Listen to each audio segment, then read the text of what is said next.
స్వర్ణభారతి వారి హరితవనం వెంచర్లో ఉన్నాం.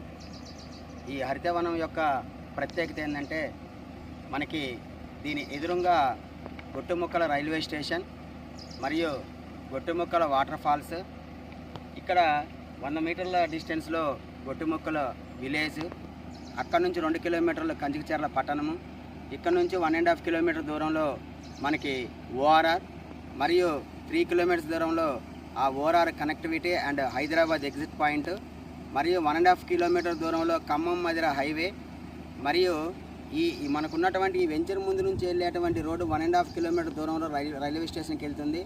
సో ఇక్కడ నుంచి అమరావతి బుద్ధ విగ్రహం 6 కిలోమీటర్లు, మరియు అక్కడ నుంచి అమరావతి పట్టణము 6 కిలోమీటర్లు, మొత్తం మనకి 12-13 కిలోమీటర్ల దూరంలో మనం అమరావతి ఏరియాలో మనం అడుగుపెట్టబోతున్నాం. సో ఇంత అద్భుతమైనటువంటి వెంచరు ప్రతి సాధారణ పౌరులకు కూడా అందుబాటులో ఉండే విధంగా 100 గజాలలో ఈ వెంచర్ను తయారు చేయడం జరిగింది మంచి కొరతతో. దీని యొక్క ప్రత్యేకత ఇదండి. ఇంత మంచి వెంచర్స్ని ఏర్పాటు చేసినటువంటి దొండపాటి రాజారావు గారికి మరియు మురళకృష్ణ గారికి నా హృదయపూర్వక ధన్యవాదాలు తెలియజేస్తున్నా. Thank you sir.